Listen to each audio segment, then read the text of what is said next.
और चलिए एक बार फिर से बात करते हैं राजधानी रायपुर की खबर की। असम और पश्चिम बंगाल विधानसभा चुनाव के लिए छत्तीसगढ़ के बीजेपी नेताओं को बड़ी जिम्मेदारी मिली है। असम और बंगाल की जिम्मेदारी मिली है छत्तीसगढ़ के बीजेपी नेताओं को। तो छत्तीसगढ़ के भाजपा नेता चुनावी मोर्चा संभालेंगे असम में, पश्चिम बंगाल में। कौन कौन से वो नाम होंगे? मंत्री अरुण साव हैं, ओपी चौधरी हैं जिनको असम का जिम्मा मिला है, बीजेपी के संगठन महामंत्री हैं पवन साय जिनको बंगाल का दायित्व मिला है, विजय बघेल को असम के 10 विधानसभा की जिम्मेदारी मिली है। अरुण साव, ओपी चौधरी को भी 10-10 विधानसभा की जिम्मेदारी सौंपी गई और जिम्मेदारी मिलने के बाद असम का दौरा कर रहे नेता, लगातार उनका असम आना जाना शुरू हो चुका है। तो असम पश्चिम बंगाल में चुनाव होने हैं, लेकिन चुनाव से पहले छत्तीसगढ़ के बीजेपी नेताओं को महत्वपूर्ण जिम्मेदारी। अब खूब पसीना बहाते छत्तीसगढ़ के जो नेता हैं असम और बंगाल के चुनाव में नजर आने वाले हैं।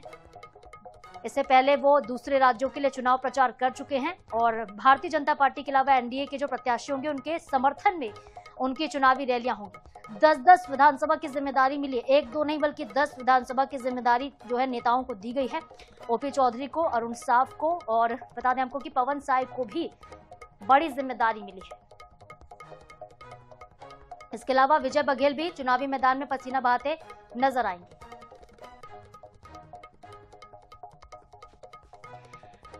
और चलिए इस पर ज्यादा अपडेट के साथ हमारे साथ विशेष संवाददाता गौरव शर्मा सीधे लाइव जुड़ रहे हैं। उनका रुख हम कर लेते हैं रायपुर से। गौरव, एक महती जिम्मेदारी जो है छत्तीसगढ़ के बीजेपी नेताओं को इस बार भी मिली है, पहले भी मिलती रही है। कौन कौन से फहरिस्त में नेता शामिल हैं जिनका हम जिक्र करें? क्या उनके अलावा कोई और भी नेता होंगे जो कि असम बंगाल में चुनाव प्रचार करते दिखेंगे? भारतीय जनता पार्टी के राष्ट्रीय नेतृत्व ने बड़ी जिम्मेदारी छत्तीसगढ़ के भारतीय जनता पार्टी नेताओं को सौंपी है। उप मुख्यमंत्री अरुण साव की बात की जाए तो उप मुख्यमंत्री अरुण साव को 10 विधानसभाओं को असम में जिम्मेदारी उनको दी गई है और असम का 1 सप्ताह तक दौरा करके लौट भी चुके हैं अरुण साव।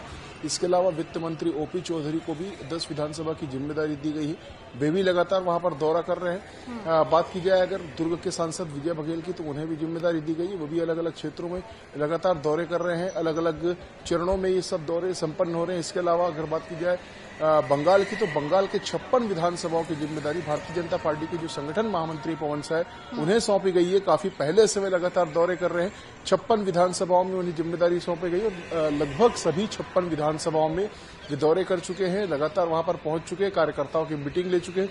तो इस तरह से अगर बात की जाए तो छत्तीसगढ़ के जो भारतीय जनता पार्टी के नेता है वो लगातार चाहे पश्चिम बंगाल में हो चाहे असम में हो जिम्मेदारियों का निर्वहन कर रहे हैं, लगातार वहां पर कार्यकर्ताओं के बीच जा रहे हैं, बूथों तक जा रहे हैं और पसीना बहा रहे हैं। इस बात की कोशिश की जा रही कि असम में जहां पर भारतीय जनता पार्टी की सरकार है, हिमंता बिस्वा शर्मा की सरकार है, वो फिर से रिपीट हो और पश्चिम बंगाल जो भारतीय जनता पार्टी के लिए प्रतिष्ठा का प्रश्न बना हुआ है वहां पर ममता बनर्जी के जो किले को ढहाने की कोशिश भारतीय जनता पार्टी कर रही है उसमें छत्तीसगढ़ के नेता योगदान दे पाए, ये सुनिश्चित किया गया। जैसे जैसे चुनाव की तारीख और करीब आती जाएगी तो ये माना जा रहा है कि छत्तीसगढ़ के कुछ और नेताओं को भी वहां पर जिम्मेदारी दी जाएगी, चाहे वो विजय बघेल हो, ओपी चौधरी और अरुण साव हो, अपने भरोसेमंद लोगों के साथ, अपने भरोसेमंद टीम के साथ वहां पर जाकर पसीना बहाते नजर आ रहे हैं। न सिर्फ वहां पर विधानसभाओं की जिम्मेदारी संभाल रहे हैं बल्कि सेक्टर और बूथों तक जाकर ये सुनिश्चित करने की कोशिश कर रहे हैं कि भारतीय जनता पार्टी वहां पर बेहतर प्रदर्शन करे और एक बार फिर से असम में भारतीय जनता पार्टी की सरकार बने तीसरी बार। और बंगाल की बात की जाए तो बंगाल में जो सबसे बड़ा प्रतिष्ठा का प्रश्न बना हुआ है पूरे देश में भारतीय जनता पार्टी के लिए, वहां पर बीजेपी शानदार प्रदर्शन करे और सत्ता में उसकी पहली बार वापसी हो। बिल्कुल, कुल मिलाकर अगर देखा जाए गौरव तो छत्तीसगढ़ के जो बीजेपी के नेता हैं उनका कद भी बढ़ता हुआ दिख रहा है राष्ट्रीय स्तर पर। बहुत शुक्रिया तमाम जानकारी के लिए, पूरी बातचीत के लिए आपका धन्यवाद। तो छत्तीसगढ़ के भाजपा नेता चुनावी मोर्चा संभालेंगे। जिस तरह से सहयोगी हमारे बता रहे थे कि देखिए असम में सरकार रिपीट करने की तैयारी और दूसरी तरफ पश्चिम बंगाल में ममता का किला भेदने की तैयारी, और यही वजह है कि जिम्मेदारी जो सौंपी गई है वो छत्तीसगढ़ के बीजेपी नेताओं को भी दी गई है। और छत्तीसगढ़ के भारतीय जनता पार्टी के जो नेता हैं असम और बंगाल चुनाव में प्रचार प्रसार कर रहे हैं, लगातार पसीना बहा रहे हैं ताकि असम को फिर से जीता जा सके। और पश्चिम बंगाल की हम बात करें तो पश्चिम बंगाल में एक बार फिर से भारतीय जनता पार्टी चाहती है कि ममता बनर्जी को हराया जाए, टीएमसी को पछाड़ा जाए और फिर से बीजेपी, क्योंकि वहां पे जीत नहीं पा रही है, बीजेपी उस किले को भेदना चाहती है और सहारा लिया जा रहा है छत्तीसगढ़ के बीजेपी नेताओं का भी।